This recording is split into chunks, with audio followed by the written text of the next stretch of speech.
Alam niyo ba, ayon kay Kim, na ang kapibara ay pinakamalaking rodent sa buong planeta. Ang kanilang chill at wapakels na vibe ang kinagiliwan ng mga netizen. Naks, influencer yarn. It's the best corn ever! Oh my god, it's so raw and crunchy! Like, this is like the best corn in the Philippines! Dali lang ha. Ay! Talagang tinatapos mo na ako, ano? Ha? Buhay ka rin. Diba? Pakalo ng isang garden resort ang giant chicharon. Ang nakalagay dito, liempo, lechon kawali at breaded pork. Naku naman, ang BP ha? Abay, nasa Laguna na rin naman tayo eh. Mawawala ba naman ang lambanog? Chef! Ano ginagawa mo dyan? Hoy, Kuya Drew, dapat diba dito ka? Ay! Isla, galingan mo na lang! Kaya mo yan! Yato kasi yung pagkuha nila ng tuba. Kinukuha pa dito. Kailangan nila ng katulong dito. Lika pumanik ka na. Carry mo na yan, Chef Elite. For the cheer na lang ako dito sa baba. Go, go, go!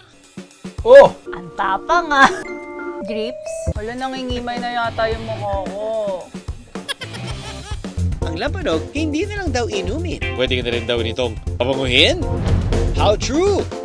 Presenting Lambanog Perfume. Ay, oo. Anong amoy? Alam mo, ine-expect kong amoy lambanog or alcohol. Alcohol. Oo. Pero hindi. Parang siyang, tanggalin mo ng lambanog. Parang, it transports me back to my college days nung... Oh, heartthrob. Hindi, nung syempre naghahanap ka pa ng mga chika babes. Parang you wanna present yourself na mabango. Pag dumaan ka, titigil sila lahat sa'yo. Wow! Ito yun. Lilingunin ka after mong pagdaan. Oo, parang, okay na. Sobrang tibay, never daw siya nasisira. Subukan natin.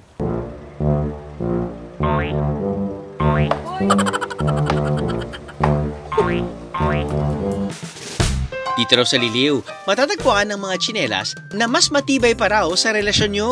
Oops! Ilag!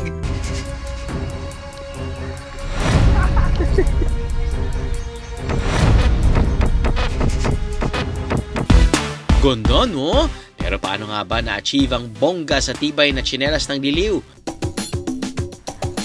Over 10 po. Ano pong score?